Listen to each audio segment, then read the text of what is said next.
ಯಾವುದ್ರ ಬಗ್ಗೆ ಚರ್ಚೆ ನಡೀಬೇಕಿತ್ತು ದೇಶದಲ್ಲಿ ಅದರ ಬಗ್ಗೆ ಚರ್ಚೆ ನಡೀತಾ ಇಲ್ಲ. ಮೊನ್ನೆ ಬಜೆಟ್ ನಡೆಸುವಂತ ಸಂದರ್ಭದಲ್ಲಿ ಒಂದಷ್ಟು ಜನ ಶಾಸಕರೆಲ್ಲರೂ ಹೋಗ್ಬಿಟ್ಟು ಯಾಕೆ ಯೂನಿವರ್ಸಿಟಿ ಹೊಸದ್ ಮಾಡಬೇಕು, ಇರೋ ಯೂನಿವರ್ಸಿಟಿಗಳಲ್ಲಿ ಬರ್ತಾ ಇರುವಂತ ಹುಡುಗರಿಗೆ ಉದ್ಯೋಗ ಸಿಗ್ತಾ ಇಲ್ಲ, ನಿರುದ್ಯೋಗ ದೇಶ ನಿಂತ ಇದೆ, ಆರ್ಥಿಕ ಪರಿಸ್ಥಿತಿ, ಉದ್ಯೋಗದ ಬಗ್ಗೆ ಚರ್ಚೆ ಮಾಡಬೇಕಾಗಿತ್ತು ಸರ್ಕಾರ, ಉದ್ಯೋಗದ ಬಗ್ಗೆ ಚರ್ಚೆ ಮಾಡಬೇಕಿತ್ತು ಮಾತ್ರ ಸರ್ಕಾರ ಮನುಷ್ಯನನ್ನ ಜಾತಿ ಧರ್ಮದ ಹೆಸರಲ್ಲಿ ಒಡೆಯೋದ್ರ ಕಡೆಗೆ ಚರ್ಚೆಯನ್ನು ತಿರುಗಿಸ್ತಾ ಇದೆ.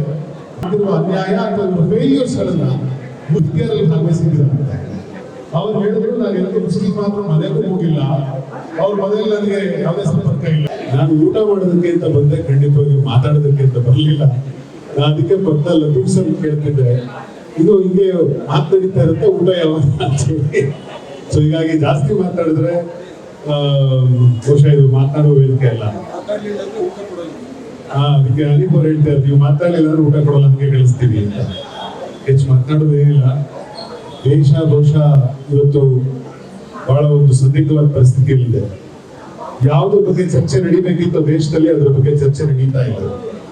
ಯಾವುದ್ರ ಬಗ್ಗೆ ಚರ್ಚೆ ನಡೆಸೋ ಅವಶ್ಯಕತೆ ಇಲ್ವೋ ಅದರ ಬಗ್ಗೆ ತುಂಬಾ ಚರ್ಚೆ ನಡೀತಾ ಇದೆ. ಉದಾಹರಣೆಗೆ ಮೊನ್ನೆ ಬಜೆಟ್ ನಡೆಸುವಂತ ಸಂದರ್ಭದಲ್ಲಿ ಒಂದಷ್ಟು ಜನ ಶಾಸಕರೆಲ್ಲರೂ ಹೋಗ್ಬಿಟ್ಟು ಒಂದು ಹೊಸ ಯೂನಿವರ್ಸಿಟಿಯ ಪ್ರಸ್ತಾಪವನ್ನು ಇಟ್ಟಿದ್ರು.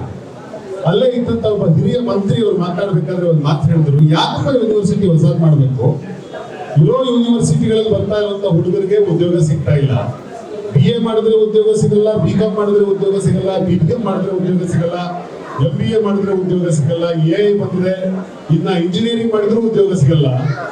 ಭಾರತ ದೇಶದ ಕೋಟ್ಯಾಂತರ ಜನ ಯುವಕರು ಕುದೀತಾ ಇದ್ದಾರೆ, ಅವ್ರಿಗೆ ಬದುಕು ಕಟ್ಕೊಳ್ಳೋದಕ್ಕೆ ಅವಕಾಶ ಸಿಗ್ತದೆ, ಕುದೀತಾ ಇದ್ದಾರೆ.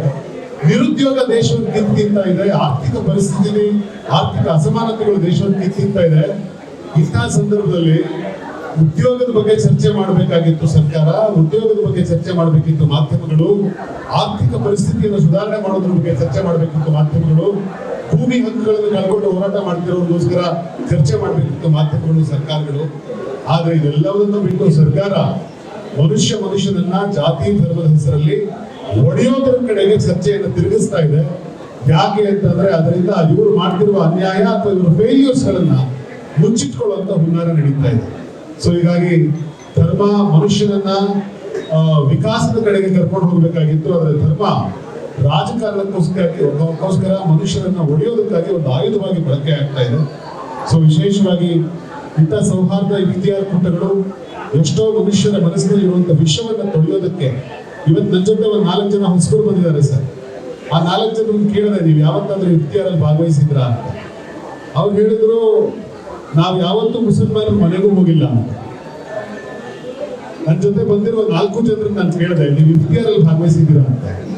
ಅವ್ರು ಹೇಳಿದ್ರು, ನಾನು ಎಂದೂ ಮುಸ್ಲಿಂ ಮಾತ್ರ ಮನೆಗೂ ಹೋಗಿಲ್ಲ, ಅವ್ರ ಮನೆಯಲ್ಲಿ ನನಗೆ ಯಾವುದೇ ಸಂಪರ್ಕ ಇಲ್ಲ ಅಂತ. ಅಂದ್ರೆ ಎರಡು ಸಮುದಾಯದ ಭಿನ್ನ ಸಮುದಾಯದ ವ್ಯಕ್ತಿಗಳು ಪರಸ್ಪರ ನೋಡದೆ ಹೋದ್ರೆ, ಮಾತಾಡದೆ ಹೋದ್ರೆ, ಜೊತೆಗೆ ಕೂಡಿ ಊಟ ಮಾಡದೆ ಹೋದ್ರೆ, ಇನ್ನೊಬ್ಬ ವ್ಯಕ್ತಿಯ ಬಗ್ಗೆ ಆತ ನನ್ನಂತೆ ಒಬ್ಬ ಮನುಷ್ಯ, ಅವನ ಭಾವನೆಗಳು ನಂತರದೇ ಭಾವನೆಗಳಿದ್ದಾವೆ ಅಂತ ಅವ್ರಿಗೆ ಅರ್ಥವೇ ಆಗೋದಿಲ್ಲ. ಹೀಗಾಗಿ ನಾನು ಅವ್ರನ್ನ ಬಲವಂತ ಮಾಡಿ ಇಲ್ಲ ನೀವು ಬರ್ಬೇಕು, ಅದು ಹೇಳಿದ್ರು ನಮ್ಮ ಸ್ನೇಹಿತರು ಬನ್ನಿ ಅಂತ ಕರ್ಕೊಂಡು ಬಂದೆ. ಹೀಗಾಗಿ ಇಂಥ ಇಫ್ತಿಯಾರ್ ಕೂಟಗಳು ಮನುಷ್ಯರ ಹೃದಯವನ್ನು ಬೆಸೆಸ್ತವೆ, ಮನುಷ್ಯ ಪ್ರೇಮವನ್ನ ಉಂಟು ಮಾಡ್ತವೆ. ಇಂಥ ಇಫ್ತಿಯಾರ್ಗೆ ನನ್ನನ್ನು ಕರೆದಿದ್ದಕ್ಕೋಸ್ಕರ ನಾನು ನಿಮಗೆ ಅನಂತ ಧನ್ಯವಾದಗಳು ಸಲ್ಲಿಸ್ತೇನೆ. ನಮಸ್ಕಾರ.